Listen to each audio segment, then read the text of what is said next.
सुप्रभात मेरे प्यारे विद्यार्थियों, कक्षा 8वीं के विद्यार्थी। आज हम आपकी हिंदी पुस्तक की एक छोटी सी कविता पाठ क्रमांक 9, वह कविता जिसमें कवि कबीरदास ने कुछ महत्वपूर्ण उपदेश हमें दिया है। कबीरदास ने एक उपदेशात्मक कविता का शीर्षक है कबीर की साखियां। आज हम उसके बारे में आपसे आलोचना करेंगे। कविता में घुसने से पहले, साखियों को पढ़ने से पहले हमें जानना चाहिए कबीरदास कौन है। हिंदी साहित्य के एक बहुत बड़े कवि हैं।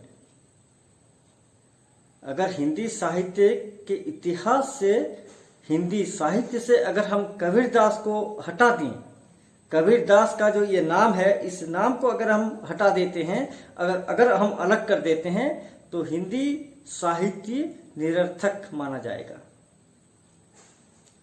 संपूर्ण नहीं हो पाएगा कबीरदास के बिना। आप लोगों ने उनके दोहे सुने होंगे, उनकी साखियां भी आप लोगों ने सुनी होंगी, किताबों में भी आप लोगों ने पढ़ा होगा। कबीरदास, देखिए, कबीरदास को समझने से पहले मैं हिंदी साहित्य के अंदर थोड़ा सा घुसना चाहूंगा।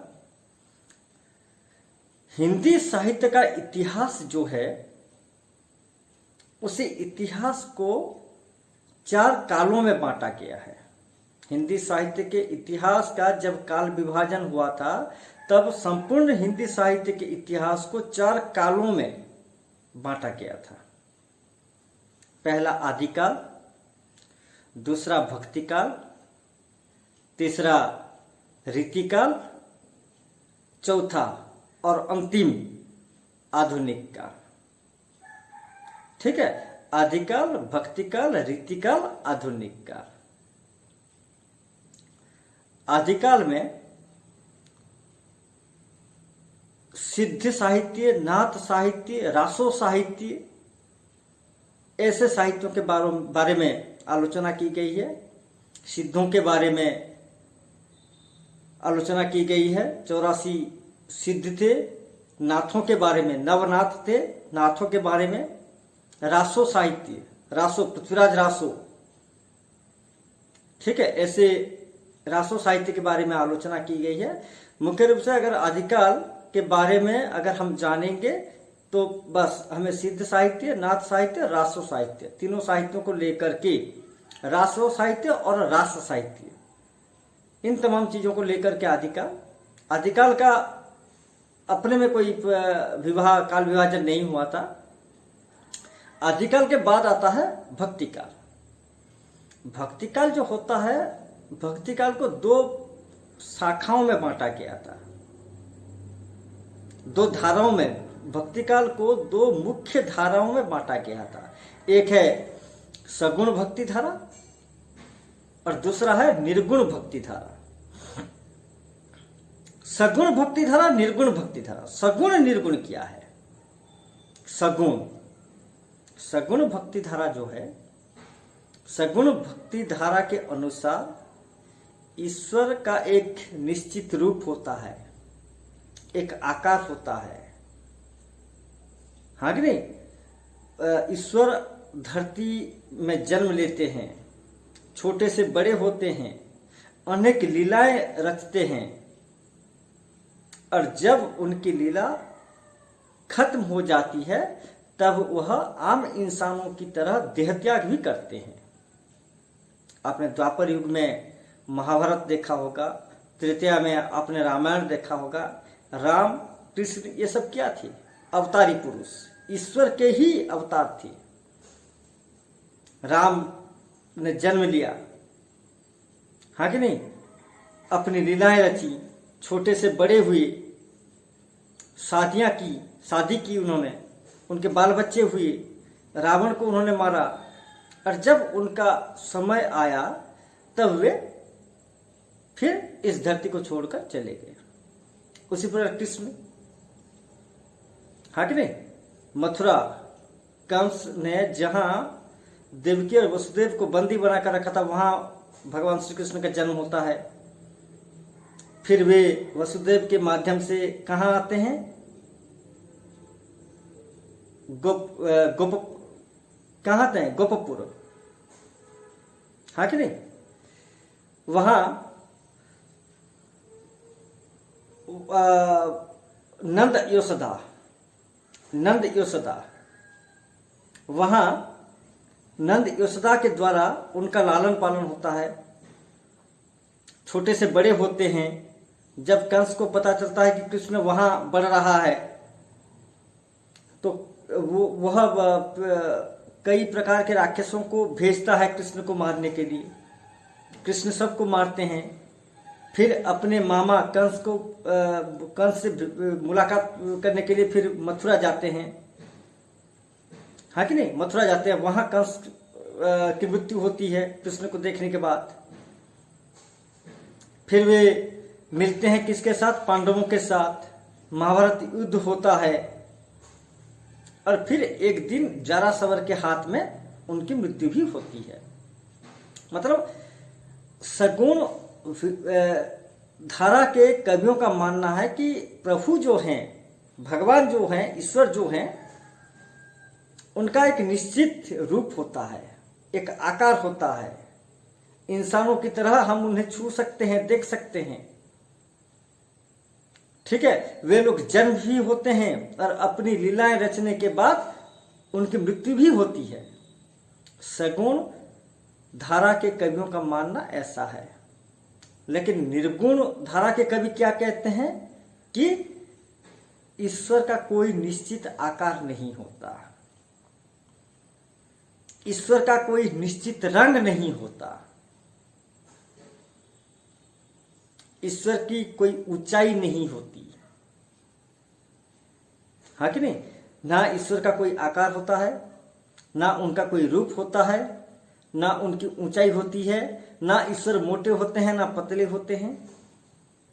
परमात्मा वे अगोचर, विद्यमान, सर्वत्र विद्यमान, निराकार, उनका कोई आकार नहीं है।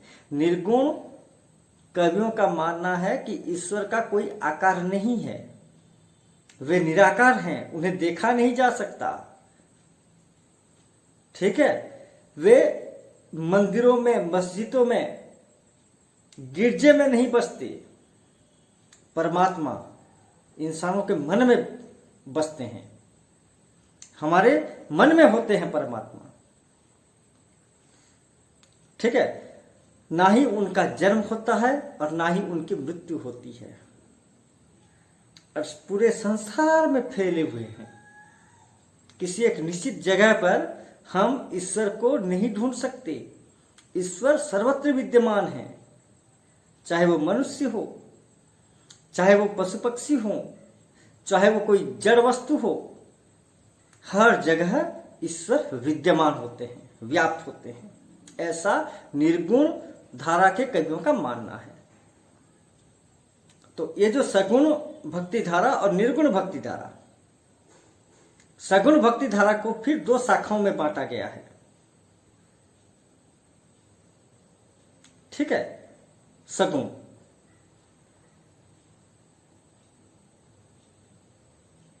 सगुण भक्ति धारा, उसमें दो शाखाएं आती हैं, एक है राम भक्ति शाखा और एक है कृष्ण भक्ति शाखा। राम भक्ति शाखा के प्रतिनिधि कवि आप लोग जानते हैं, पढ़ते हैं, सुनते हैं। रामचरितमानस के रचयिता कौन है? तुलसीदास, ठीक है।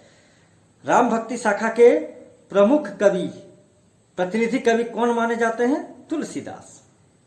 और कृष्ण भक्ति शाखा के प्रतिनिधि कवि सूरदास, जिनकी हर एक रचनाएं कृष्ण पर रचित है। वैसे तो कृष्ण भक्ति शाखा में और भी कवियां हैं, और भी कवि हैं, कवयित्री हैं। मीराबाई हैं, बहुत बड़ी कृष्ण की एक बहुत बड़ी भक्त थी वो, ठीक है। लेकिन प्रतिनिधि कवि सूरदास माने जाते हैं। तो ये जो सगुण भक्ति धारा, इसकी दो शाखाएं, कृष्ण भक्ति शाखा, राम भक्ति शाखा। ये जो निर्गुण भक्ति धारा है, निर्गुण भक्ति धारा की भी दो शाखाएं हैं। एक है ज्ञानाश्रयी शाखा, दूसरी है प्रेमाश्रयी शाखा। ज्ञानाश्रयी शाखा, ज्ञानाश्रयी शाखा के जो कवि हैं उनका मानना था कि ईश्वर को अगर प्राप्त करना है तो उसके लिए ज्ञान ही एकमात्र साधन है जिसके चलते जिसके सहारे हम ईश्वर प्राप्ति कर सकते हैं। उन्होंने ईश्वर प्राप्ति का आधार किसे माना? ज्ञान को माना। किसने? ज्ञानाश्रयी शाखा ने। और इसी ज्ञानाश्रयी शाखा के प्रतिनिधि कवि कौन थे? कबीरदास। प्रेमाश्रयी शाखा, प्रेमाश्रयी शाखा के जो कवि हैं वे कहते हैं कि ईश्वर को पाने के लिए प्रेम की आवश्यकता है। केवल प्रेम ही एक ऐसा माध्यम है जिसके जरिए हमें ईश्वर मिल सकते हैं। ज्ञानाश्रयी शाखा प्रेम को महत्व नहीं देते थे और प्रेमाश्रयी शाखा ज्ञान को महत्व नहीं देती थी। ठीक है, ज्ञानाश्रयी शाखा वाले कवि वे कहते हैं ज्ञान के माध्यम से ही ईश्वर मिल सकते हैं, और प्रेमाश्रयी शाखा वाले कवि यह मानते हैं कि सिर्फ प्रेम के माध्यम से ही ईश्वर मिल सकते हैं। उन्होंने प्रेम को महत्व दिया और ज्ञानाश्रयी शाखा वाले कवियों ने ज्ञान को महत्व दिया। तो ज्ञानाश्रयी शाखा के प्रतिनिधि कवि हैं कबीरदास और प्रेमाश्रयी शाखा के प्रतिनिधि कवि हैं, आप लोगों ने एक मूवी देखी होगी, हाल ही में कुछ साल पहले रिलीज हुई थी, पद्मावत। ये जो पद्मावत है ये एक महाकाव्य है और इस महाकाव्य की रचना जिस कवि ने की थी मलिक मोहम्मद जैसी हैं प्रेमाश्रयी शाखा के प्रतिनिधि कवि। उसमें और भी हैं, कुतुबन हैं, मंझन हैं, मुल्ला दाऊद हैं, हाँ कि नहीं, उस्मान हैं, ये सब हैं, लेकिन प्रतिनिधि कवि जायसी माने जाते हैं। तो कबीरदास जो हैं, कबीरदास हिंदी साहित्य के भक्तिकाल के अंतर्गत निर्गुण धारा के ज्ञानाश्रयी शाखा के प्रतिनिधि कवि हैं। आज हम इसी कबीरदास के बारे में आलोचना करेंगे। कबीरदास का जन्म सन 1398 ईस्वी सन 1398 में हुआ था, 1398 उनका जन्म काशी के लहरतारा में। ठीक है, एक मैं बता दूं, कबीरदास एक ब्राह्मणी महिला की कोख से जन्म हुए थे, एक विधवा ब्राह्मणी। वह ब्राह्मणी महिला विधवा थी, उन्होंने कबीरदास को जन्म दिया। लेकिन जन्म देते ही उन्होंने क्या किया, कबीरदास को काशी के लहरतारा, एक जगह है, तालाब है, वहां फेंक दिया। पैदा होते ही कबीरदास को उसने लहरतारा तालाब में फेंक दिया, तालाब के किनारे फेंक दिया। इसलिए फेंक दिया क्योंकि वो ब्राह्मणी विधवा थी और विधवा होते हुए उन्होंने एक पुत्र संतान को जन्म दिया था। तो लोग क्या कहेंगे, इसी लोक लाज से बचने के लिए उन्होंने अपने सद्यजात संतान को फेंक कर कहीं चले गए। तो नीरू और नीमा, ये दोनों जुल्हा दंपति, पति पत्नी, नीरू और नीमा, इन दोनों ने कबीरदास को गोद लिया।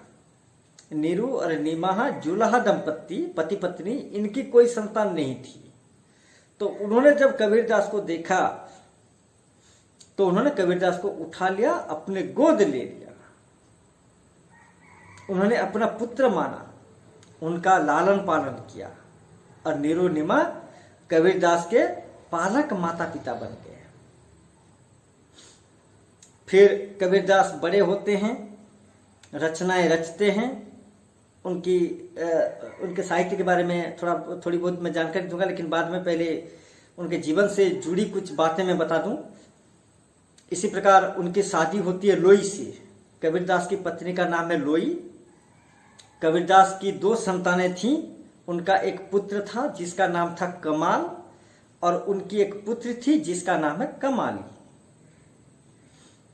ठीक है। और कबीरदास की मृत्यु होती है सन 1518 ईस्वी में। कबीरदास निरक्षर थे, मूर्ख नहीं थे, निरक्षर थे। उन्हें पढ़ना लिखना नहीं आता था। एक है, कहते हैं, मसी कागज छुओ नहीं कलम गहियो नहीं हाथ। मसी कागज छुओ नहीं कलम गहियो नहीं हाथ। उन्होंने कभी कागज को छुआ नहीं और ना ही कभी उन्होंने कलम पकड़ी। कागज कलम क्या होता है उन्होंने कभी देखा नहीं। उन्हें लिखना पढ़ना नहीं आता था। ठीक है। वे एक संत थे, चारों ओर भटकते थे, घूमते थे। उनकी एक खासियत थी, वे जहां जाते थे वहां की भाषा सीखते थे। काशी जाते थे, बनारस जाते थे, जहां कहीं भी वे जाते थे वहां की भाषा सीखते थे। ठीक है। और जो भी रचनाएं करते थे, उनका जो भी दोहा होता था, साखियां होती थी या रोमानी होती थी, उसमें उनकी जो भाषा होती थी, जहां जहां से वे भाषा सीखी हैं, सारी भाषाओं का मेलन उनकी रचनाएं में होती थी। उनके दोहों में, उनकी साखियों में। ठीक है। जो भाषा देखने को मिलती थी उसी भाषा को कहते हैं सधुक्कड़ी। सधुक्कड़ी, सधुक्कड़ी मतलब साधुओं की भाषा। पंचमेल खिचड़ी भी कहते हैं। कबीरदास के काव्य की भाषा को पंचमेल खिचड़ी भी कहते हैं। पंचमेल खिचड़ी इसलिए कहते हैं क्योंकि विभिन्न प्रकार के भाषाओं का मिला जुला रूप। उनके दोहों में विभिन्न प्रकार की विभिन्न प्रकार भाषाओं के शब्द मिल जाएंगे, इसलिए उनकी भाषा को पंचमेल खिचड़ी भी कहते हैं। और चूंकि वे साधु थे, संत थे, इसलिए साधुओं की भाषा को भी सधुक्कड़ी कही जाती है। और वे जो रचते थे, जो भी दोहा गाते थे, उनकी जो भी रचनाएं होती थीं अक्सर सामाजिक रचनाएं। सामाजिक मतलब वे अपनी आंखों से जो देखते थे, जो अनुभव करते थे, उसी को अपनी रचनाओं के माध्यम से दूसरों के पास पहुंचाते थे। ठीक है। कल्पना नहीं, वे कल्पना करके कुछ नहीं करते थे। उनके समाज में जो घट रहा था, उनके आसपास इर्द गिर्द जो कुछ भी घट रहा था, तमाम घटनाओं को वे देखते थे, अपनी आंखों से खुद देखते थे, अनुभव करते थे और अपने अनुभवों को अपनी रचनाओं के माध्यम से उतारते थे। एक समाज संस्कारक थे कबीरदास। हिंदी साहित्य के एक बहुत बड़े संत कवि होने के साथ साथ एक बहुत बड़े समाज संस्कारक थे, समाज सुधारक थे। वे समाज में संस्कार लाना चाहते थे, वे समाज में सुधार लाना चाहते थे। वे मूर्ति पूजा को नहीं मानते थे। अक्सर हम हिंदू लोग क्या करते हैं, मूर्तियों की पूजा करते हैं, विभिन्न प्रकार के देवादेवियों की पूजा करते हैं। हम भगवान श्री कृष्ण की पूजा करते हैं, राम की पूजा करते हैं, शिव की पूजा करते हैं, हनुमान की पूजा करते हैं, गणेश कार्तिकेय की पूजा करते हैं, विभिन्न प्रकार के देवियों की पूजा करते हैं, उनकी प्रतिमाएं घर में रखकर हम पूजा करते हैं। कबीरदास इस प्रतिमा पूजा, मूर्ति पूजा का विरोध करते थे।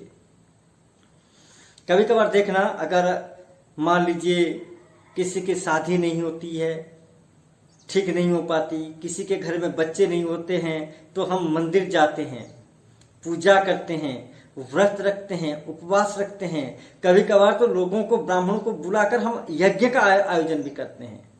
इन सब को कबीरदास ने कहा है पाखंड। पाखंड। कबीर का मानना है कि हम भगवान को पाने के लिए, भगवान को खुश करने के लिए ये जो पूजा करते हैं, यज्ञ करते हैं, कर्मकांड करते हैं, ये सब निरर्थक हैं, ये सब वैल्यूलेस हैं। पूजा करके, व्रत उपवास रख के कर्मकांड करके, यज्ञ विधि आदि का आयोजन करके ईश्वर को प्राप्त नहीं किया जा सकता। कबीर का कहना है कि ईश्वर को हम कब प्राप्त कर सकते हैं? जब हम अपने मन के अंदर ईश्वर को ढूंढेंगे। कबीर के अनुसार अगर हमारा मन स्वच्छ नहीं है, अगर हमारा मन निर्मल नहीं है, अगर हमारा मन शांत नहीं है, अगर हम शांत नहीं हैं, हमारा स्वभाव अगर शांत नहीं है, हमारा हृदय अगर स्वच्छ और निर्मल नहीं है, तो हम कितना भी पूजा करें, कितनी भी पूजा करें, कितना कर्मकांड करें, कितना भी यज्ञ क्यों ना करें, हमें भगवान की प्राप्ति कभी नहीं होगी। कबीरदास कहते हैं कि अगर आपको सही मायने में भगवान को ढूंढना है तो आप सबसे पहले अपने मन को पवित्र बनाओ, अपने मन को कोमल और स्वच्छ रखो। जब हमारा मन स्वच्छ होगा, कोमल होगा, शांत होगा, पवित्र होगा, ऐसे पवित्र मन में ही भगवान निवास करते हैं, परमात्मा निवास करते हैं। और हमें भगवान को ढूंढने के लिए किसी मंदिर, मस्जिद या गिरजे में जाने की जरूरत नहीं है। बस हम हमारे अंतर्मन से ही ईश्वर को ढूंढ सकते हैं। और इसके लिए हमें क्या होना होगा? आत्मज्ञान का अधिकारी होना होगा। जब तक हम आत्मज्ञान के अधिकारी नहीं होंगे तब तक हमारा मन निर्मल नहीं होगा, हमारा हृदय स्वच्छ नहीं होगा, हमारा मन पवित्र नहीं होगा, और हम भगवान को पाने के लिए कितना भी भटकें, भगवान हमें नहीं मिलेंगे। कहते हैं ना, कबीरदास ने कहा है, कस्तूरी कुंडल बसे मृग ढूंढे बन माही, ऐसे घट घट राम है दुनिया देखे नाही। कबीरदास ने कहा है, कस्तूरी कुंडल बसे मृग ढूंढे बन माही। कस्तूरी मृग की नाभि में वो कुंडल होता है, और उसमें से जो खुशबू निकलता है, जो सुगंध निकलता है, वह सुगंध पूरे वन में फैल जाता है। देखिए, कस्तूरी कुंडल के नाभि में, कस्तूरी मृग के नाभि में कुंडल है, और उसी कुंडल से जो सुगंध निकल रहा है, वह सुगंध पूरे वन में, पूरे जंगल में फैल रहा है, और चारों ओर सुगंधित, चारों ओर से सुगंध आ रहा है। और कस्तूरी मृग क्या करता है? उसी सुगंध से मोहित होकर उसी सुगंध के पीछे पीछे दौड़ता है। कहां से वो सुगंध आ रहा है? देखिए, उसके नाभि में कुंडल है, सुगंध कहां से आ रहा है? उसके नाभि से, लेकिन वो नहीं जानता। और वह जहां जहां दौड़ता है वहां वहां सुगंध आता है। तो वह सुगंध कहां से आ रहा है, इसे जानने के लिए पूरा जंगल छान मारता है, लेकिन उसे एग्जैक्ट जगह नहीं मिलती। एग्जैक्टली वह सुगंध कहां से आ रहा है, किस जगह से, किस स्थान से आ रहा है, वह उस स्थान का पता वह नहीं लगा पाता। और इस प्रकार उसी सुगंध की खोज में वह पूरा जंगल घूमता रहता है। उसी प्रकार हम इंसान, हमारा मन पवित्र नहीं है, हमारा हृदय स्वच्छ नहीं है, निर्मल नहीं है, हाँ कि नहीं? गंदे गंदे विचार हमारे मन में घर बना बैठे हैं, हमारे मन में घमंड है, हाँ कि नहीं? हमारे मन में ईर्ष्या की भावना है, हमारे मन में क्रोध की भावना है, क्रोधी भी हैं, हम ईर्ष्यालु भी हैं, घमंडी हैं, लोभी हैं, परोपकार की कोई भावना हमारे मन में है नहीं।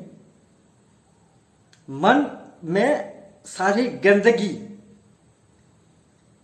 कचरा बनकर जमी हुई है,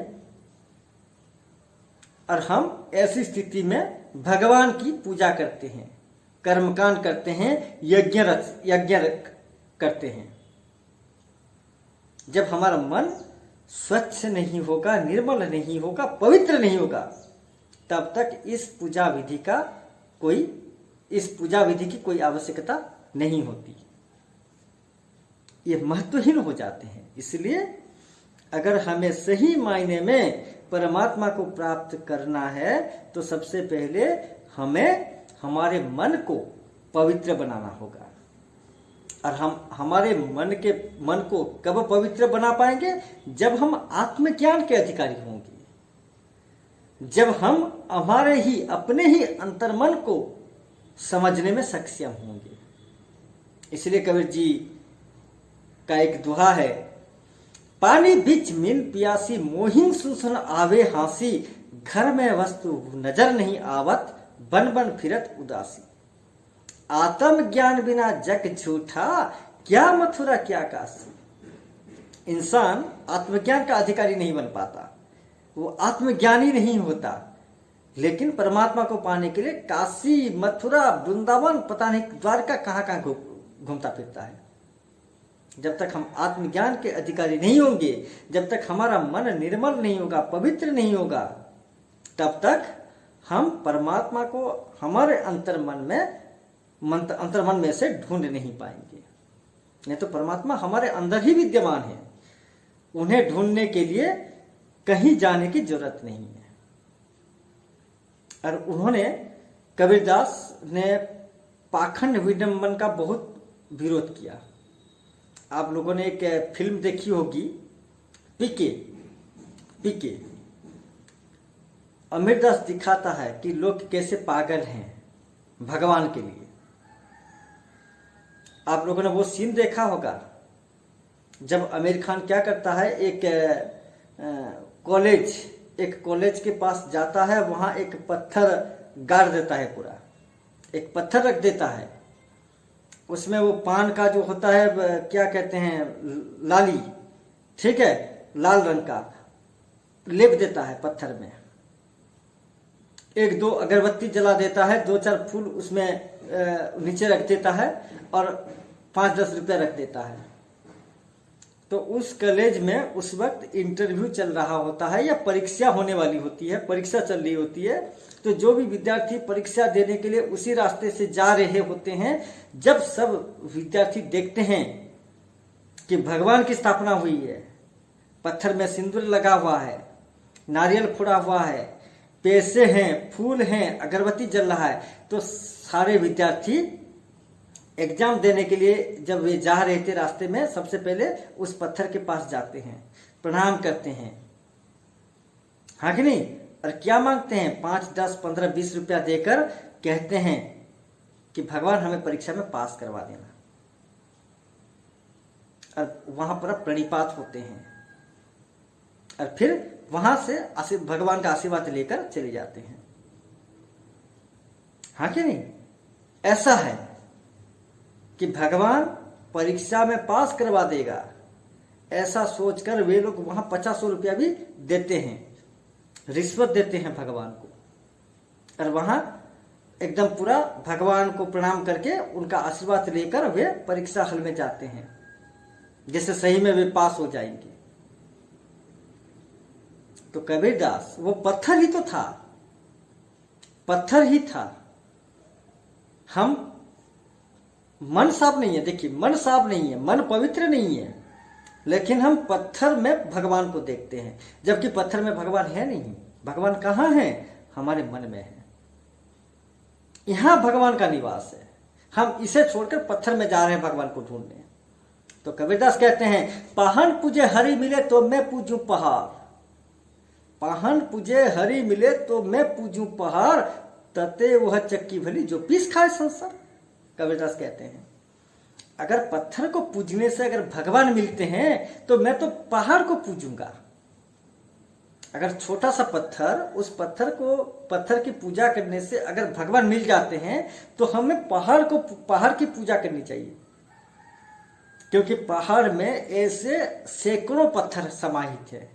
अगर एक पत्थर से एक भगवान निकलते हैं तो अगर हम पहाड़ को पूजेंगे जहां सैकड़ों पत्थर समाहित हैं वहां तो सैकड़ों भगवान निकलेंगे। हाँ कि नहीं? यह हमारा सिर्फ मन का भ्रम है और कुछ नहीं है। जब तक हमारा अंतर्मन साफ नहीं होता, ठीक है, जब तक हमारा हृदय निर्मल नहीं होता, तब तक हम कितना भी पूजा कर लें, कितना भी गला फटाकर हम भगवान की पुकार करें, कोई भगवान आने वाला नहीं है। क्योंकि प्रॉब्लम कहाँ है? हमारे मन में है। प्रॉब्लम यहां है। इसका इलाज चाहिए, इसकी मरम्मत चाहिए। जब तक हम इसकी मरम्मत नहीं करते, इसको साफ निर्मल नहीं बनाते, तब तक हम आत्मज्ञान के अधिकारी नहीं हो पाएंगे। और तब तक हम कितना भी पूजा करें, कितना भी यज्ञ करें, ठीक है, हमें कोई भगवान मिलने वाले नहीं है। ऐसा है, ऐसी है कबीर की विचारधारा। और आज हम कबीर की साखियां पढ़ेंगे। मैं बता दूं आप लोगों को, कबीर की जो मुख्य रचनाएं हैं वो है साखी, सबद और रमैनी। कबीर की रचनाओं को मुख्य रूप से 3 भागों में बांटा गया है, साखी, सबद और रमैनी। तो ये जो साखी है, साखी का अर्थ क्या है? साखी जो संस्कृत के जो शब्द होते हैं, साक्षी, अंग्रेजी में जिसे कहते हैं आप लोग विटनेस, ठीक है, संस्कृत के साक्षी शब्द से ही यह साखी शब्द आया है। और इस साखी का अर्थ होता है गवाह, आंखों देखी, विटनेस, ठीक है। इस साखी को आदिकाल के सिद्ध कवियों ने, आदिकाल के सिद्धों ने इस साखी को उपदेश कहा है। तो भक्ति काल के संत कवियों ने इसे साखी कहा है। साखी मतलब आंखों देखी, मतलब अनुभूत, अपने जीवन में अनुभूत सत्य की अभिव्यक्ति। हमने जो देखा, जो सुना, जो समझा, जिस सत्य का हमने अनुभव किया, उसी अनुभव को व्यक्त करने का नाम है साखी।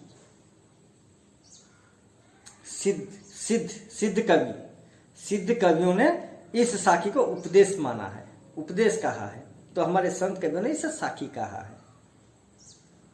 हमारे जीवन में जिस वास्तविकता को हम अपनाते हैं, जिस अनुभव, जो हमारा जो अनुभव रहा है, वास्तविक अनुभव,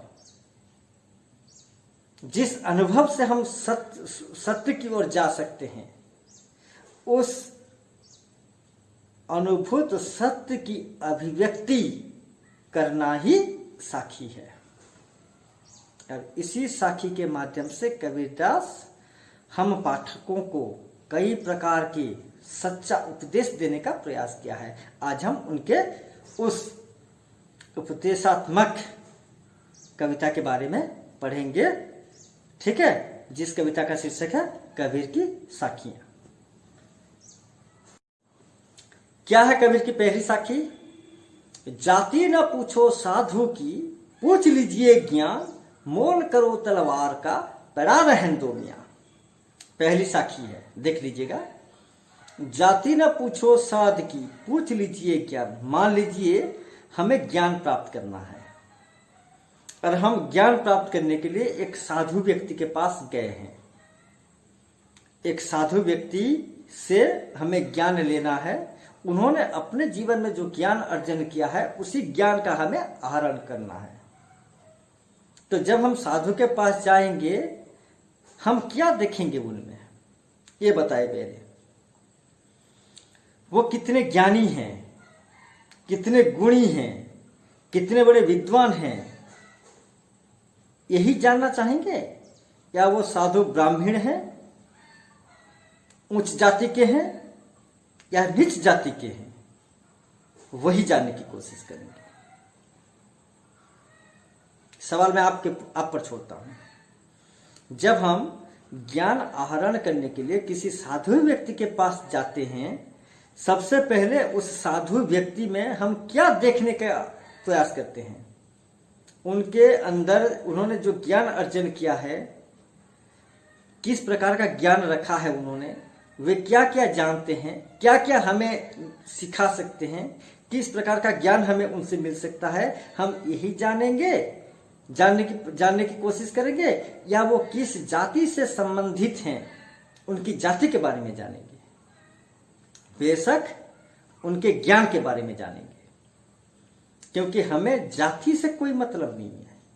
वो किस जाति से भी क्यों ना हो, चाहे वो उच्च जाति के हों, चाहे वो नीच जाति के, अगर वे ज्ञानी हैं, गुणी हैं, अगर सच्चोट हैं, शांत स्वभाव के हैं, निर्मल, उनका हृदय अगर निर्मल है, अगर वे सच्चे मन से हमें ज्ञान देना चाहते हैं, तो हम उनके पास जो ज्ञान है उसी ज्ञान का हम आहरण करेंगे।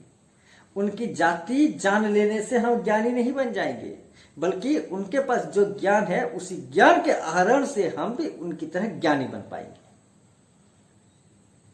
मोल करो तलवार का, पड़ा रहन दो मियां। कबीरदास कहते हैं कि जब आप तलवार, पड़ा रहन दो, मोल करो तलवार का, पड़ा रहन दो मियां। जब आप तलवार, या मान लीजिए चाकू, आजकल तो तलवार नहीं है, चाकू, सपोज मान लीजिए आप फल काटने के लिए या सब्जी काटने के लिए एक चाकू खरीदने के लिए गए हैं दुकान में। आपको दुकान से एक चाकू लाना है, ठीक है। जब दुकानदार आपको चाकू दिखाएगा तो आप क्या देखेंगे? चाकू की धार देखेंगे या चाकू का जो म्यान है, म्यान मतलब जिसमें कवर, जिसमें चाकू को रखते हैं, उसी म्यान को देखेंगे। हम क्या देखकर चाकू लाते हैं? हम देखते हैं चाकू कितना धार है, इस चाकू से फल सब्जी हम आसानी से काट पाएंगे या नहीं, छकाछक छकाछक ये चाकू सब्जियों को, फलों को काट सकता है या नहीं, हम उसकी धार को देखते हैं। उसके कवर को देखकर नहीं लाते, वो चाहे वो कवर सोने का हो, हीरे का हो, चांदी का हो, कितना भी सुंदर क्यों ना हो, क्योंकि हमारा मतलब फल और सब्जियां काटने से है। और अगर हम चाकू की धार देख कर लाएंगे, अगर चाकू की धार अगर अच्छी है, और अगर हम जानते हैं कि इस धार से इस चाकू आसानी से फलों को और सब्जियों को काट सकता है, तो हम चाकू की धार को देखकर ही उसी चाकू को ही लाएंगे। चाकू की धार देखेंगे, चाकू के कवर को नहीं। एक योद्धा, एक पहलवान योद्धा, आपने महाभारत युद्ध देखा होगा टीवी में, राम रावण युद्ध देखा होगा, ठीक है। हॉलीवुड मूवी भी होते हैं, हिस्टोरिकल मूवी जो होता है, ऐतिहासिक सिनेमा जो होता है, आपने वो सी फिल्म भी देखी होगी, युद्ध होते हैं। बाहुबली देखा होगा आपने, ये सिनेमा देखा होगा, युद्ध होता है। तो बाहुबली देखिए, बाहुबली जैसा योद्धा अगर युद्ध के मैदान में उतरता है इतना बड़ा तलवार लेकर, तो वो किसे देखेगा? वो किसके दम पर मैदान में गया है युद्ध लड़ने? तलवार की धार के बल पर गया है या तलवार का म्यान को देखकर गया है? उसके पास तलवार भी है, उसके पास म्यान भी है। उसके पास जो म्यान है, तलवार जहां रखते हैं, मान लीजिए वह म्यान सोने का बना हुआ है, सोने का एक म्यान है उसके पास। वह सोने का जो म्यान है, उसी म्यान के दम पर युद्ध लड़ने गया है, या उसने जो तलवार पकड़ा है उसी तलवार के धार के दम पर वहां गया है? इसका आंसर क्या होगा? तलवार के धार के दम पर, क्योंकि वो जानता है कि यह तलवार अगर इतना धार है, एक साथ यह तलवार 5 दुश्मनों के सर कलम कर सकता है, एक साथ 5 लोगों का सर काट सकता है, इतना धार है तलवार। और जब तलवार इतना धार है तब वो डरेगा किससे? वह गया है वहां युद्ध लड़ने के लिए तलवार की धार को देखकर, इसी तलवार के धार के दम पर वहां गया है। युद्ध में अगर इस योद्धा को अगर कोई बचा सकता है तो वह है उसका तलवार। म्यान का कोई महत्व नहीं है, म्यान तो वैल्यूलेस है। जिस प्रकार एक योद्धा के लिए तलवार महत्वपूर्ण होता है, तलवार की धार महत्वपूर्ण होती है, ठीक है, उसी प्रकार अगर हमें ज्ञान आहरण करना है और अगर हम एक साधु व्यक्ति के पास गए हैं तो हमारे लिए साधु के पास जो ज्ञान है उसी ज्ञान का महत्व है हमारे लिए, हमारे लिए वो ज्ञान महत्वपूर्ण है। साधु की जाति से हमें कोई मतलब नहीं होता, ठीक है। ये थी पहली साखी। अब दूसरी साखी है आवत गारी एक है उल्टत होई अनेक। आवत गारी एक है उल्टत होई अनेक, कहा कबीर नहीं उल्टिए वही एक की एक मजेदार साखी है। कबीरदास इस साखी में हमें जो उपदेश, कबीरदास ने हमें जो उपदेश दिया है, मैं जानता हूं इस उपदेश का पालन किसी ने नहीं किया हमारे जीवन में, ना मैंने किया ना आप लोगों ने किया। उन्होंने कहा है आवत गारी एक है। आप लोग मेरे प्यारे विद्यार्थियों, आप लोग अपने दिल में हाथ थाम कर मुझे ये बात बताओ, जब आपके मित्रों के साथ, आपके दोस्तों के साथ आपका झगड़ा होता है, आपकी मारपीट होती है, जब आपका दोस्त आपको गाली देता है तो क्या आप लोग चुप रहते हो? बताओ। वो अगर गाली देता है, गाली मतलब जानते हो, माँ बहन की गाली। अक्सर लड़ाई झगड़ा मारपीट में ये सब होता है। हमारे जीवन में भी ऐसी घटना घटी है, आपके जीवन में भी घट रहे होंगे, घट रही होगी। मेरा सवाल है कि अगर आप के दोस्त के साथ आपका झगड़ा हो गया, मनमुटाव हो गया, ठीक है, एकदम पूरा मारपीट हो गई, और मान लीजिए आपके दोस्त ने ही आपको 2-4 गालियां दे दी, तो क्या आप उसकी गाली सुनकर चुपचाप सहन कर जाते हो? मुझे तो नहीं लगता कि आप में से कोई ऐसे सहनशील विद्यार्थी होंगे। नहीं, आप लोग चुपचाप सुनकर सहन नहीं करते होंगे। जब वह हमें गाली देता है, उसके बदले में हम भी गाली देते हैं। गलत बात है।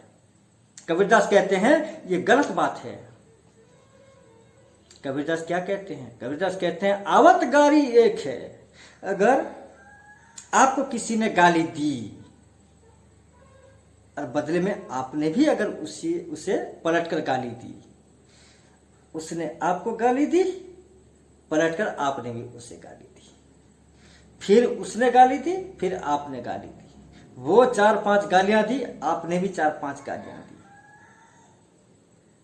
आवत गाली एक है उल्टत होई अनेक। जब आप गाली के बदले में गाली देते हैं तो गाली की संख्या निरंतर बढ़ती जाएगी। उसने 1 गाली दी, आपने 1 गाली दी, गालियों की संख्या 2 हो गई। उसने फिर 1 गाली दी, आपने पलटकर फिर 1 गाली दी, गालियों की संख्या 4 हो गई। उसने 2 गालियां दी, आपने 3 गालियां दी, गालियों की संख्या 5 हो गई। 4 हो चुकी थी, 5 हो गई, अब 9 गालियां हो गई। अगर एक दूसरे को हम अगर गाली देते रहेंगे, हाँ कि नहीं, उसने भी मुझे गाली दी, मैंने भी गाली दी, और ये गाली देने का सिलसिला अगर ऐसे यूं ही चलता रहा तो धीरे धीरे क्या होगा, गालियों की संख्या बढ़ती जाएगी। ना मेरा मुंह बंद होगा, ना दोस्त का मुंह बंद होगा। वह भी जितना खाया है जी जान लगाकर मुझे गाली देगा, मैं भी सुबह से जितना खाया हूं पूरी ताकत लगाकर उसे गाली दूंगा। ऐसी स्थिति में हमारी एनर्जी वेस्ट होगी और गालियां बढ़ती जाएंगी। ठीक है, जब तक कोई एक अपना मुंह बंद नहीं रखेगा, जब तक कोई एक सहन करने की क्षमता का विकास नहीं करेगा, तब तक ऐसे ही गालियों की संख्या निरंतर बढ़ती जाएगी। आवत गारी एक है, उल्टत होई अनेक। अगर आपने किसी को गाली दी और अगर बदले में उसने भी हमें गाली दी, तो ऐसे गाली देने में और गाली सुनने में, ठीक है, ऐसे में उल्टत होई अनेक, गालियों की संख्या अनेक हो जाती है, बढ़ जाती है। कहा कबीर नहीं उल्टिए वही एक किए। कबीरदास कहते हैं कि अगर आपको किसी ने गाली दी, आपको किसी ने अपशब्द कहा, आपको किसी ने कटु शब्द का प्रयोग किया, आपको किसी ने दिल दुखाने वाले वाक्यों का प्रयोग किया, तो आप उसके कटु वाक्य को, आप उसके कटु शब्द को, आप उसके अपशब्द को, आप उसकी गालियों को सुनकर चुप रह जाइए। आप मौन रहिए, कुछ मत बोलिए। एक गाली देगा, आप साइलेंट रह जाइए। थोड़ी देर बाद फिर एक गाली देगा, साइलेंट रह जाइए। जब आप साइलेंट रहेंगे, जब आप मौन रहेंगे, तो गाली देने वाले को भी शर्म आ जाएगा। वह स्वतः ऑटोमेटिकली गालियां बंद करेगा, गालियां देना बंद करेगा, अपना मुंह बंद रखेगा। जब हमें कोई गाली देता है और बदले में अगर हम मौन रहते हैं, चुप रहते हैं, तो ऐसी स्थिति में उसने जो एक दो गाली दी होगी, बस गालियों की संख्या उसी में ही समेट कर रह जाएगी। और अगर बदले में पलटकर हमने अगर गालियां देना शुरू की, तो धड़ाधड़ गालियों की संख्या बढ़ती जाएगी। इसलिए कबीरदास कहते हैं कि अगर कोई आपके खिलाफ अपशब्द बोल रहा है या आपको कोई गालियां दे रहा है, तो आप उसके अपशब्दों को सुनकर या फिर उसकी गालियों को सुनकर आप मौन रहिए, चुप रहिए। हमारे चुप रहने में ही हमारी समझदारी है, हाँ कि नहीं? हमारे चुप रहने में ही हमारी समझदारी। हम चुप रह जाने से, हम मौन रहने से हम छोटे नहीं हो जाएंगे। बस अगर हम चुप रहते हैं तो गालियों की संख्या सीमित होगी, हाँ कि नहीं? सीमित होगी, गालियों की संख्या नहीं बढ़ेगी। इसलिए कबीरदास कहते हैं अगर आपके खिलाफ कोई अपशब्द कहता है, आपको कोई गालियां देता है, तो आप उसकी गालियों को या फिर उसके अपशब्दों को सुनकर आप मौन रहिए। इस कान से सुनकर उसी कान में भगा दीजिए, उसे दिल पे मत लीजिए, दिल पे मत लीजिए। सुनिए, बाहर निकालिए, सहन कर लीजिए। अगर आप सहनशील हैं, ठीक है, आप सहन करने की कोशिश कीजिए। अगर आप सहन कर लेते हैं तो गालियों की संख्या नहीं बढ़ेगी। इस दोहे से कबीरदास सहनशील बनने का उपदेश देते हैं। हमारे जीवन में हमें सहनशील बनना होगा, क्योंकि हमारे जीवन में जिस महान लक्ष्य को, जिस महान उद्देश्य को पूरा करने के लिए हम इस संसार में आए हैं, उसी उद्देश्य को, उसी उद्देश्य तक, उसी लक्ष्य तक पहुंचने से पहले हमारे सामने बहुत समस्याएं आएंगी, बहुत सारे बाधा विघ्न आएंगे, बहुत प्रकार के मुसीबतों का सामना करना होगा हमें। और उन मुसीबतों का सामना करने के लिए, उन समस्याओं को झेलने के लिए, उन बाधा विघ्नों का मुकाबला करने के लिए हमें क्या करना होगा? सहनशील होना होगा, धैर्य धारण करना होगा। धैर्य धारण करने की शक्ति हम में होनी चाहिए, सहन करने की शक्ति हमें होनी चाहिए। इसलिए एक प्रत्येक मनुष्य को धैर्य धारण के साथ साथ सहनशील होना चाहिए। जब तक हम सहनशील नहीं हो पाएंगे, जब तक धैर्य धारण करने की शक्ति हमें विकसित नहीं होगी, तब तक हम हमारे सामने आने वाली चुनौतियों को, हमारे सामने आने वाले मुसीबतों को हमारे सामने आने वाली बाधा विघ्नों का सामना कभी नहीं कर पाएंगे। इसलिए सहनशील होना, ठीक है, प्रत्येक मनुष्य का गुण होना चाहिए। ये थी दूसरी साखी। अब तीसरी साखी क्या है? तीसरी साखी है, माला तो कर में फिरे, जीभी फिरे मुख माही। माला तो कर में फिरे, जीभी फिरे मुख माही। मनुआ तो दहू दिशी फिरे, मनुआ तो दहू दिशी फिरे, यह तो सुमिरन नाही। एक बहुत ही सुंदर साखी है कबीरदास की। रोज सुबह होते ही आप लोग सब लोग अपने घर में देखते होंगे, आपके दादा दादी, नाना नानी, कभी कभी माता पिता भी क्या करते हैं, सुबह सुबह अपना नित्य कर्म समाप्त करके नहा धोकर भगवान की पूजा करते हैं। एक पूजा घर होता है, हाँ कि नहीं? वहाँ हम भगवान की पूजा करते हैं, अगरबत्ती लगाते हैं, उन्हें भोग लगाते हैं, पुष्प अर्पण करते हैं, घंटी बजाते हैं, आरती देते हैं, चढ़ाते हैं, हाँ कि नहीं? एक पूजा सबके घर में पूजा होती है। दिन में 2 बार, सुबह होती है और शाम को होती है। कभी आपने देखा होगा, कभी कभार घर में माएँ जो हाउसवाइफ है, मैं सबकी बात नहीं कर रहा हूं, कहीं कहीं ऐसा होता है, मेरे घर में भी होता है। माएँ क्या करेंगी, नहा धोकर गैस में, प्रेशर कुकर में दाल बना रही होती हैं। प्रेशर कुकर गैस में है, दाल उबल रहा है, सीटी मारने वाली है, और यहाँ माँ बैठी है कहाँ? पूजा घर में, ठीक है। उनके हाथ में माला होता है, मन का माला। कैसा? मन का मतलब वो मोती राउंड राउंड होकर, जब मोती है उसमें 108 मनके होते हैं, 108।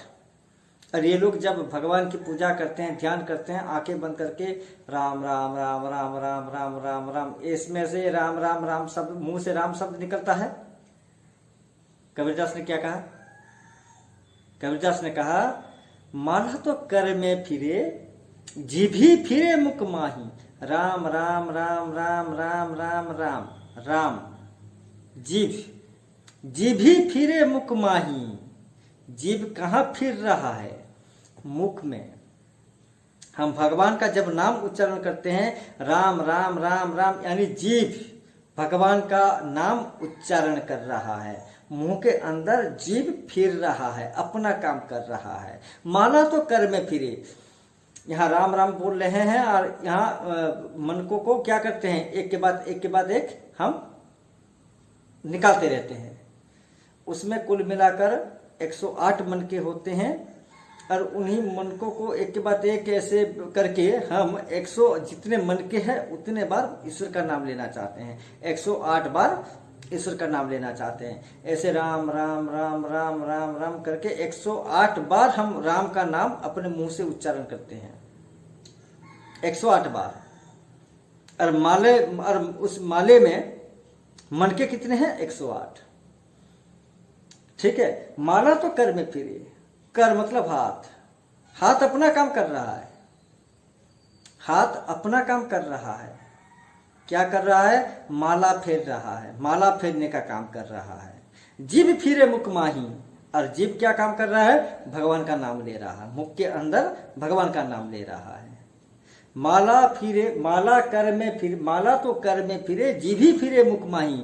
माला हाथ में फिर रहा है, हमारा हाथ माला फेरने का काम कर रहा है। जीभी फिरे मुख माही, और जीभ मुख के अंदर फिर रहा है, घूम रहा है,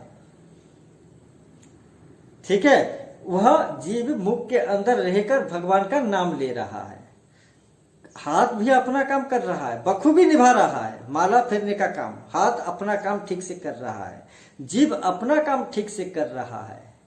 मनुआ तो दहू दिशी फिरे, मनुआ मतलब मन, माला हाथ में फिर रहा है, जीभ मुंह में फिर रहा है, लेकिन मनवा, हमारा मन, मनवा तो दहू दिशी फिरे। दहू दिशी मतलब 10 दिशा। हमारी कितनी दिशाएं होती हैं? 10 दिशाएं। पूर्व, पश्चिम, उत्तर, दक्षिण, वायव्य, आग्नेय, नैऋत्य, ईशान्य है, ऊर्ध्व, अधर। इस प्रकार 10 दिशाएं होती हैं। और हमारा मन जो होता है, हम इतने बेवकूफ हो जाते हैं, हाँ कि नहीं, कि भगवान की पूजा करते समय हाथ अपना काम कर रहा है, जीभ अपना काम कर रहा है, लेकिन हमारा मन हमारे वश में नहीं होता, हमारे कंट्रोल में नहीं होता, हमारा मन हमारे नियंत्रण में नहीं होता। मन 10 दिशाओं में भटकता रहता है। मान लीजिए माँ ऐसे राम राम करके माला फेर रही है, वहां छोटा बच्चा बैठा है सोफे में, वहां टीवी चल रही है, वहां प्रेशर कुकर में दाल उबल रही है, गैस जल रहा है, और इसी बीच मान लो सीटी दिया, तो माँ क्या करती है? अरे ए सुनो, देख तो जरा बेटा, गैस को थोड़ा सिम कर दे। राम राम राम राम राम। देखिए, यहां राम राम जप रहे हैं, लेकिन वहां सीटी मार रहा है और अपने बच्चे को वो कह रहे हैं इसी बीच कि जाकर गैस सिम कर दी। मन यहां नहीं है, भगवान के पास नहीं है। मन कहां है? प्रेशर कुकर की सीटी में है। फिर थोड़ी देर बाद जाता है, फिर राम राम राम राम करते हैं, और मान लीजिए छोटी बच्ची रोने लगती है, राम राम राम राम। अरे अरे कोई है, उसको रो रही है, उसको चुप कराओ, उसका मुंह बंद कराओ। फिर राम राम राम। ऐसे जपते वक्त उनके आसपास जो भी चीजें घटती है, तमाम चीजों की ओर उनका मन घूमता रहता है। उनका मन उनके अपने नियंत्रण में नहीं होता, उनके मन पर कोई अंकुश नहीं होता। हम माले को फेरने का काम कितना भी क्यों ना करें, जीव अपना ईश्वर का नाम लेने का काम क्यों ना करें, लेकिन हमारा मन जहां होना चाहिए वहां नहीं होता। हम भगवान के पूजा घर में बैठे हैं, भगवान के सामने बैठे हैं, आंखें बंद किए हुए हैं, जीभ में राम का नाम ले रहे हैं, हाथ में माला फेर रहे हैं, फिर भी हमारा मन प्रेशर कुकर की सीटी पर है। बच्ची के रोने की आवाज सुनकर हम बीच में से बोलते हैं कि बच्ची को चुप कराओ, हाँ कि नहीं? यही है हमारा मन, जो हमारे अपने नियंत्रण में नहीं होता, हमारे वश में नहीं होता। और ऐसी स्थिति में आप 108 किया, आप 1008 बार भी राम का नाम क्यों ना लो, लेकिन कोई राम आपको मिलने वाला नहीं है। मिलेगा? कोई राम नहीं आएंगे। जब आपके मन में एकाग्रता नहीं है, जब आपका मन चंचल ही है, जब आपका मन आपके वश में है ही नहीं, तो आप पूजा के दौरान कितना भी भगवान का नाम लो, भगवान का नाम लेकर आप सर पटको, गिड़गिड़ाओ, कोई भगवान सुनने वाला नहीं है। क्यों? क्योंकि आपका जीव अपना काम कर रहा है, हाथ अपना काम कर रहा है, लेकिन मन उसका काम नहीं कर रहा है।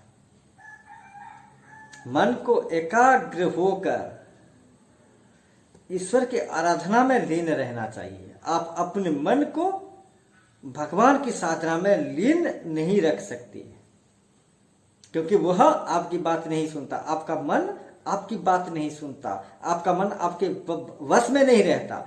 आपको सबसे पहले अपने मन को अपने कंट्रोल में लेना होगा, अपने मन को अपने वश में रखना होगा। जब तक आपका मन अपने वश में नहीं है, चंचल हो रहा है, इस चंचल मन से आप भगवान का सानिध्य कभी भी प्राप्त नहीं कर सकते। कबीरदास ने कहा, बिल्कुल सही कहा, हर घराने में होते हैं ऐसा, हर घर में होते हैं। हाँ, ऐसे भी लोग हैं जो पूजा के दौरान जिन्हें कुछ सुनाई नहीं देता, कुछ दिखाई नहीं देता, वे लोग पूरी तरह समर्पित हो जाते हैं भगवान के पास। जो 10-15 मिनट 20 मिनट या फिर आधा घंटा पूजा करते हैं वे लीन हो जाते हैं। ऐसे लेकिन बहुत कम मिलेंगे। इसी प्रकार कबीर कहना चाहते हैं कि जब हम भगवान को प्राप्त करना चाहते हैं, भगवान की पूजा करना चाहते हैं, परमात्मा का सानिध्य प्राप्त करना चाहते हैं और हम अपने काम में लगे हुए होते हैं, तो इसी प्रकार की छोटी बड़ी बहुत सारी बाधाएं हमारे सामने आ जाती हैं।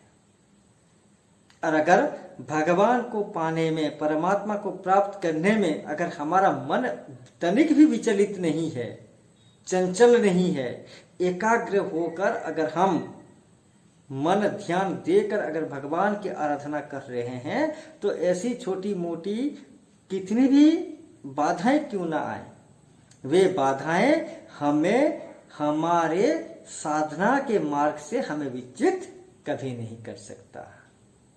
और अगर मन एकाग्रचित्त नहीं है, चंचलित है, विचलित है, तो क्या होगा? ऐसे हमारा मन एक बार क्या, बार बार प्रेशर कुकर की सीटी पर ही जाएगा। तो हमें एकाग्रचित्त होना है। जब हम परमात्मा की याद करते हैं तब हमें एकाग्रचित्त होना है। ठीक है, हमारे मन को अपने नियंत्रण में रखना है, क्योंकि चंचल मन से कभी ईश्वर प्राप्त नहीं होते।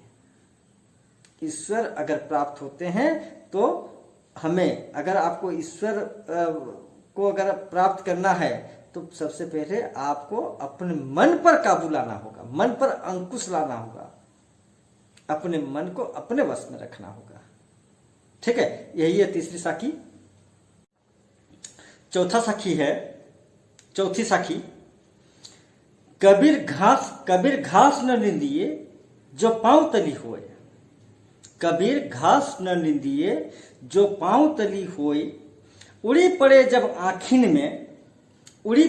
आँखी में खरी दुहेली होए। कक्षा 8वीं के मेरे प्यारे विद्यार्थियों, मैं इस साखी की व्याख्या करने से पहले आप लोगों को बता दूं, जब आप लोग कक्षा 7वीं में थे तब मैंने एक सुंदर सी कविता, जिस कविता के रचयिता थे अयोध्या सिंह उपाध्याय हरिओत, उनकी एक सुंदर सी कविता थी एक तिनका के बारे में मैंने आपको पढ़ाया था। एक तिनका में क्या होता है? कभी जब घमंड से भरा ऐंठा हुआ अपने बालकोनी पर खड़ा था, उसके मन में बहुत घमंड था, हाँ कि नहीं? मन में बहुत घमंड था और घमंड भरे मन से वह अपने बालकोनी में खड़ा था और अचानक तूफान आती है, आंधी आती है और अचानक से एक तिनका तेज हवा के झोंके से उड़ता हुआ कवि की आंख में घुस जाता है। आप लोगों ने भी देखा होगा कि एकदम छोटी सी चीज भी कभी कभार अगर हमारे आंख में, मान लीजिए धूल उड़ रही है और अचानक से धूल का एक कण भी मान लीजिए हमारी आंखों में आकर गिरा पड़ा, तो हमें कितना दर्द होता है, हाँ कि नहीं? आंख लाल हो जाती है, हम देखने लायक नहीं रहते, बेचैन हो जाते हैं, तड़पते रहते हैं। आपने तो कविता पढ़ी होगी एक तिनका, उसमें तो जानते हैं घमंड करने का नतीजा क्या है। उसी चीज को यहां मैं कबीरदास की इस साखी के माध्यम से समझाऊंगा। कबीर घास न निंदिए जो पांव तली होए। कबीरदास कहते हैं कि हमारे पैरों तले जो घास होता है, उसी घास की निंदा कभी मत कीजिए। ठीक है, जिस घास को हम अपने पैरों के बल पर कुचल देते हैं, हमारे पैरों के नीचे जो घास होता है उसे आप तुच्छ मानकर उसका अपमान मत कीजिए, उसकी निंदा मत कीजिए। कवि कहते हैं कबीर घास न निंदिए जो पांव तली होए। हमारे पैरों के नीचे जो घास है, जिस घास को हम रौंदते हैं, हम अपने ही पैरों के बल पर कुचल देते हैं, उसी घास की निंदा आप कभी मत कीजिए, उस घास का अपमान आप मत कीजिए। उड़ी पड़े जब आँखी में, अगर किसी कारणवश हवा बहने लगी, तेज हवा बहने लगी, और उसी घास का एक तिनका अगर उसी तेज हवा के झोंके में उड़ता हुआ आकर हमारी आंखों में पड़ेगा, हमारी आंखों में घुस जाएगा, तो उससे बड़ा दर्द उससे बड़ा दर्द कभी भी नहीं मिला होगा, जितना दर्द हमें उस तिनके के हमारी आंखों में घुस जाने से होता है। बहुत खतरनाक होता है। कभी कभार आप लोगों ने देखा होगा, घर का छत हम जब झाड़ू लगाते हैं, साफ करते हैं, वही कूड़ा कचरा कोई सा भी आकर अगर हमारी आंख में गिरता है, घुस जाता है, तो बहुत दिक्कत होती है, बहुत प्रॉब्लम होता है।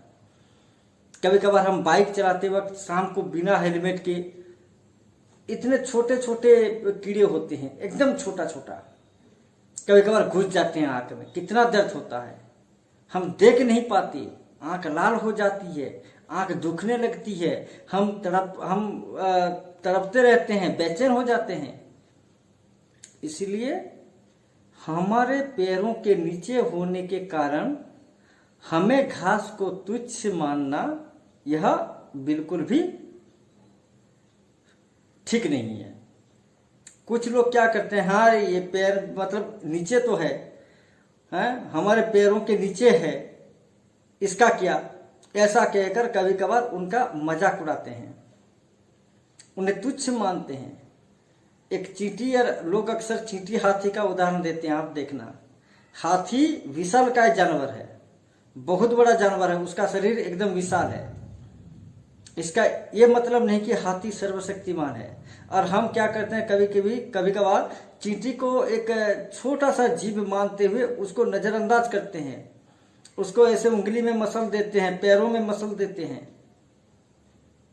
जानते हो, अगर वह चींटी हाथी के कान में अगर घुस जाता है तो हाथी से तांडव करवा सकता है। ठीक है, एक इतनी छोटी सी चींटी इतने विशाल का एक हाथी के कान में घुसकर उससे तांडव करवा सकता है, उसका जीना हराम कर सकता है। ऐसी क्षमता रखते हैं ये लोग। इसीलिए कभी भी, चाहे वो मनुष्य हो, चाहे वो जानवर हो, या चाहे वो कोई जड़ वस्तु हो, ठीक है, जो हमारे पैरों के तले जी रहे हों, कभी उनका आप हतादर मत कीजिए, अनादर मत कीजिए, असम्मान मत कीजिए, उन्हें तुच्छ मत समझिए। क्योंकि ऐसे जिन चीजों को आज हम तुच्छ मानते हैं, कल अगर ये लोग कहीं से शक्ति पाकर हम पर अगर उन्होंने हमला बोल दिया, हम पर अगर उन्होंने पलटकर आक्रमण किया, वार किया, तो उनके वार से बचना हमारे लिए नामुमकिन हो जाएगा। ठीक है, यह घास जो है, कबीरदास जी ने यहाँ घास के माध्यम से समाज की एक सुंदर बात कही है। यहाँ घास मतलब हमारे समाज में जो निम्न वर्ग, निम्न श्रेणी के लोग होते हैं। अक्सर देखना, संसार में दो किस्म के लोग होते हैं, एक उच्च वर्ग और एक निम्न वर्ग। तो ये जो उच्च वर्ग के लोग होते हैं, उच्च वर्ग के लोग होते हैं, पूंजीपति, धनी होते हैं, जमीन जायदाद होता है, समाज में इनका एक अपना अस्तित्व होता है। वे अपने बल पर, धन के बल पर हो या लोगों के बल पर हो, ये लोग समाज में जो दबले कुचले लोग होते हैं, निम्न जाति के लोग, दलित लोग, अस्पृश्य जाति के लोग, ठीक है, चाहे वो किसान हो, चाहे वो मजदूर हो, चाहे वो किसी के घर में नौकर क्यों ना हो, ऐसे निम्न वर्ग के लोगों को, ऐसे दबले कुचले लोगों को ये लोग अपने वश में करना चाहते हैं। उन पर हमेशा अत्याचार करते हैं, उन्हें बातों बातों में तकलीफ देना चाहते हैं, उनका मजाक उड़ाते हैं, उनका अपमान करते हैं। ये लोग सोचते हैं, ये पूंजीपति उच्च वर्ग के लोग सोचते हैं जैसे इन लोगों के जीवन का कोई मूल्य नहीं होता, निम्न वर्ग के लोगों के जीवन का कोई मूल्य नहीं होता। हाँ कि नहीं? जैसे अंग्रेज, जब हम गुलाम थे, जैसे अंग्रेज हमें मूर्ख समझकर हम पर अत्याचार करते थे, आज भी ऐसे उच्च वर्ग के लोग हैं जो अपने आप को महान और श्रेष्ठ मानते हैं और नीच वर्ग के लोगों को, निम्न वर्ग के लोगों को तुच्छ मानते हैं और समाज में हमेशा उनका अपमान करते रहते हैं, उनका मजाक बनाते रहते हैं। लेकिन याद रखिए, ये जो निम्न वर्ग के लोग होते हैं, चाहे वो निम्न वर्ग के क्यों ना हो, लेकिन हैं तो आखिर मनुष्य, उनका भी जीवन है। हाँ कि नहीं? वे भी इस संसार में हंसी खुशी जीना चाहते हैं, सुख से जीना चाहते हैं। हाँ, यह बात अलग है कि उनकी परिस्थिति कुछ और है, जो वे पूंजीपति या फिर उच्च वर्ग के लोगों के समकक्ष नहीं बन पाते। लेकिन इसका मतलब ये नहीं कि हम उनके साथ जानवरों जैसा बर्ताव करें। याद रखिए, सहने की एक शक्ति होती है। एक इंसान एक लिमिट तक, एक सीमा तक सह सकता है। जब सहने का हद पार हो जाता है, जब उनमें धैर्य की शक्ति, सहन करने की शक्ति खत्म हो जाएगी और कहीं ना कहीं से शक्ति पाकर वे लोग शक्तिशाली बन जाएंगे। और शक्तिशाली बनने के बाद अगर प्रतिशोध लेने के लिए उन्होंने अगर हमारे ऊपर हमला किया, तो उनके हमले से हम अपने आप को बचा नहीं पाएंगे। ऐसा हमला करेंगे कि हमारा नामो निशान मिट जाएगा इस संसार से। इसीलिए कभी भी आप कितने भी श्रेष्ठ क्यों ना हो, आप कितने भी महान क्यों ना हो, आप कभी भी निम्न वर्ग के लोगों को एक घिनौने नजरिए से मत देखिए। हमारी तरह वे भी मनुष्य हैं। सोसाइटी में, समाज में हमें जो मान सम्मान मिल रहा है, उन्हें भी उस प्रकार का मान सम्मान मिलना चाहिए। हमें जो प्रतिष्ठा मिली है, उसी प्रतिष्ठा के कारण हमें उन्हें प्रतिष्ठा दिलाने की कोशिश करेंगे। हम सारी खुशियों के मालिक हैं, उनके लिए भी कुछ खुशियां हम न्योछावर करेंगे। हाँ कि नहीं? वो जानवर नहीं है।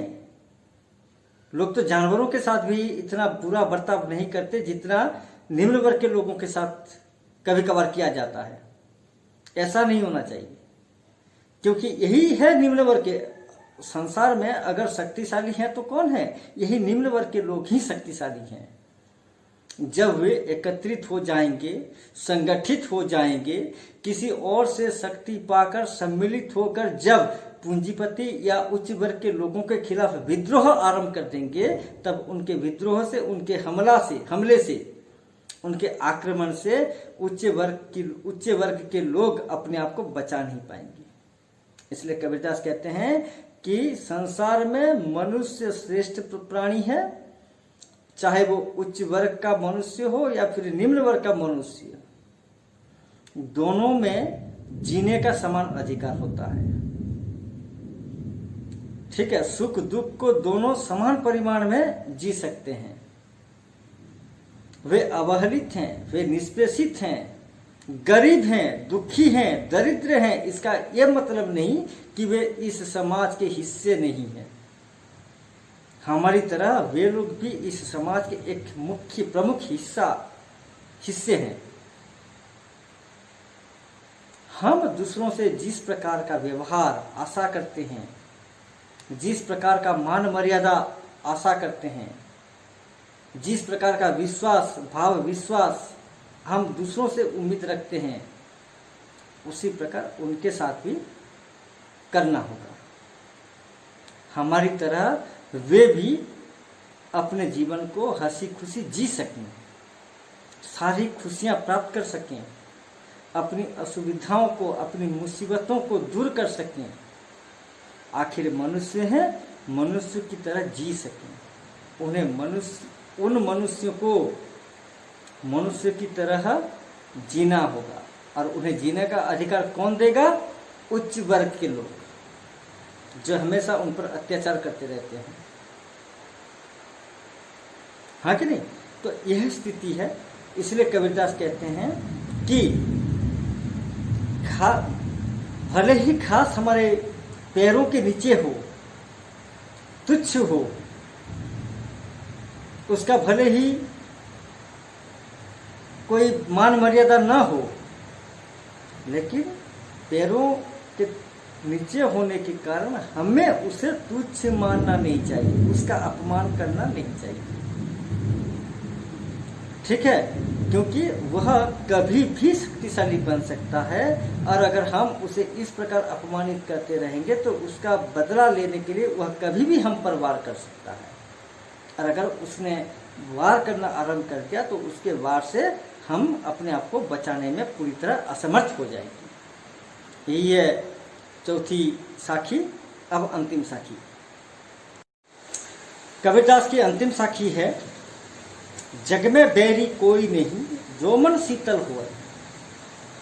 जग में बैरी कोई नहीं जो मन शीतल होए, आ आपा को डारी दे दया करे सब कोई। या आपा को डारी दे दया करे सब कोई। कबीरदास कहते हैं जग में बैरी कोई नहीं जो मन शीतल होए। कबीरदास कहते हैं जग में बैरी कोई नहीं, इस संसार में उस इंसान का कोई दुश्मन नहीं होता। मैं जानता हूं मेरे भी दुश्मन हैं, आपके भी दुश्मन होंगे। इंसान अपने ही गुण के कारण दुश्मन बनाता है। जानते हैं आप लोग? नहीं जानते हैं। कबीरदास कहते हैं दुश्मन ऐसे नहीं बनते, हमारी आदतों के कारण, हमारे नियत के कारण, हमारी नियत गलत नियत के कारण दुश्मन ऑटोमेटिकली बन जाते हैं हमारे। अगर हम लालची होंगे, घमंडी होंगे, क्रोधी होंगे, बात बात में गुस्सा करेंगे, लोभी होंगे, अहंकारी बनेंगे, हाँ कि नहीं? अगर हमारे हमारा मन अगर कुटिल हो जाएगा, कुटिल मन वाले व्यक्ति बनेंगे, तो लोग हमें धीरे धीरे क्या करेंगे? नफरत करेंगे, हमें घृणा करेंगे, और उनकी या वह घृणा भावना, उनकी वह नफरत की भावना धीरे धीरे दुश्मनी में पलट जाएगी। ठीक है?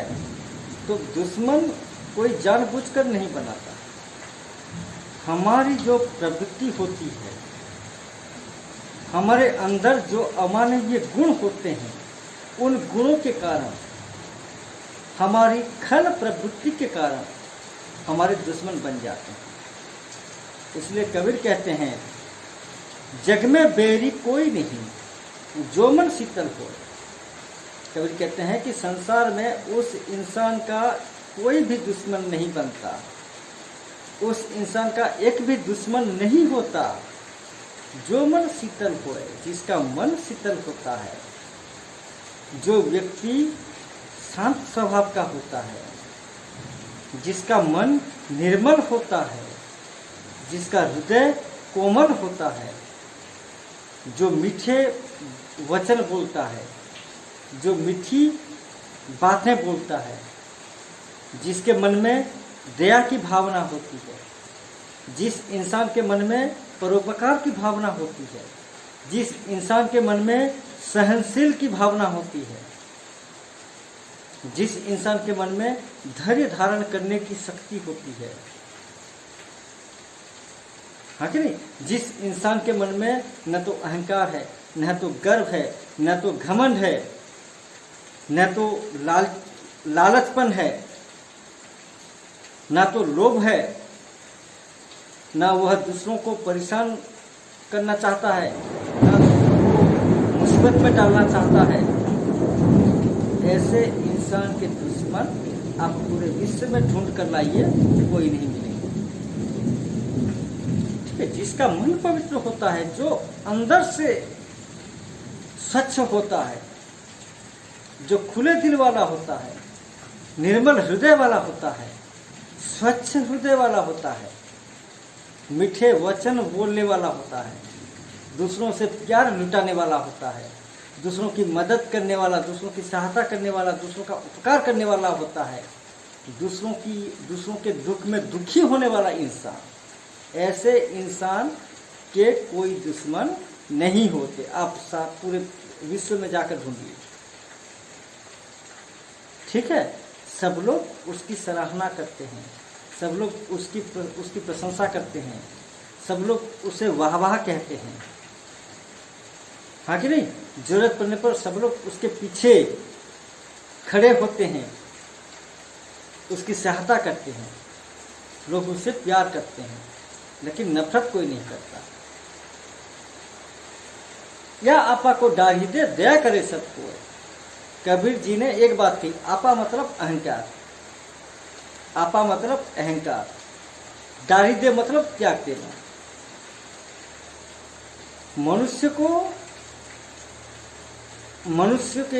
किसी मनुष्य के दुश्मन बनने का एक ही वजह होता है, मुख्य वजह वह है अहंकार। जब हमारे मन में अहंकार घर बना लेता है, जब हम अहंकारी बन जाते हैं,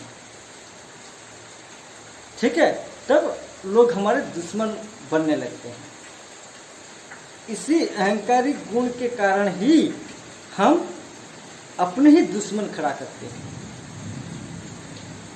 कोई ऐसे मुफ्त में कोई दुश्मन नहीं बनता। हमारी अहंकार की जो यह प्रवृत्ति होती है, अहंकार का यह जो गुण होता है, इसी गुण के कारण लोग ऑटोमेटिकली हमारे दुश्मन बन जाते हैं। अतः कबीरदास ने कहा कि अगर हम दुश्मन बनाना नहीं चाहते हैं, हम चाहते हैं कि सब लोग हमें प्यार करें, सब लोग हमें खुशी से रहने दें, सब लोग हमें वाह वाह कहें, सब लोग हम पर अपनी कृपा दृष्टि डालें, सब लोग हम पर दया करें, जरूरत पड़ने पर सब लोग हमारी सहायता करें, तो हमें क्या करना होगा? हमारे मन में अहंकार की जो भावना है, सबसे पहले उसी भावना को निकाल कर बाहर फेंकना होगा।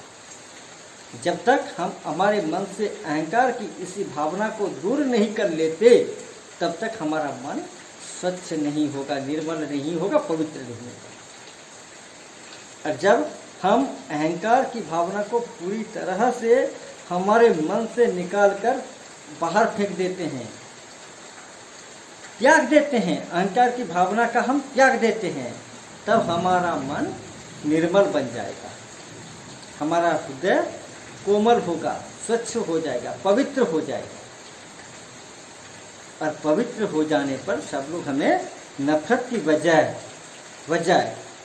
घृणा करने की बजाय सब लोग हमें प्यार करने लगेंगे, अपनी कृपा दृष्टि हम पर बरसाएंगे। इसलिए अगर आप चाहते हो कि संसार में आपका कोई बैर न बने, आपका कोई दुश्मन ना बने, तो सबसे पहले आपके मन में अगर अहंकार की भावना है, अहंकार का गुण अगर आपके मन में है, तो सबसे पहले अहंकार, ईर्ष्या, क्रोध, लोभ, घृणा, ऐसी भावनाओं को अपने मन से दूर फेंकिए। जब ये भावनाएं हमारे मन से बाहर निकलेंगी, तब हमारा मन पवित्र होगा और सब लोग हमें प्यार करेंगे और सबकी कृपा दृष्टि भी हम पर जरूर रहेगी। तो ये थी कबीर की साखियाँ। मेरे प्यारे विद्यार्थियों, साखियाँ अगर देखा जाए तो ज़्यादा कुछ कठिनाई नहीं है इसमें। आप लोग इन साखियों को बार बार पढ़िए, समझने का प्रयास कीजिए। मैंने अलग अलग वीडियो बनाया है, छोटा छोटा वीडियो बनाया है, ठीक है। सभी वीडियो को एक साथ मैंने जोड़ने का प्रयास किया। आप आराम से इस वीडियो को देखिए, मेरे वीडियो को सुनिए, साखियों को समझने का प्रयास कीजिए। जब तक आप कबीरदास को नहीं समझेंगे तब तक आप साखी को भी नहीं समझ पाएंगे। वैसे तो मेरे हिसाब से कुछ डिफिकल्टीज नहीं है, इसमें कोई कठिनाइयाँ नहीं है, आप लोग समझने का प्रयास कीजिए। यहाँ डिस्क्रिप्शन में मेरा व्हाट्सएप नंबर होगा। अगर साखियों को पढ़ने के बावजूद भी, मेरे वीडियो बार बार देखने के बावजूद भी अगर आपके मन में इन साखियों को लेकर कोई शंका है या कबीरदास की मानसिकता या फिर कबीरदास की चिंताधाराओं पर अगर आपका कोई शक है तो आप बेशक मुझे फ़ोन कर सकते हैं या फिर मेरे व्हाट्सएप नंबर पर जो मैं अपने डिस्क्रिप्शन लिंक में दूंगा उसी व्हाट्सएप नंबर पर आप मुझे पूछ सकते हैं। धन्यवाद।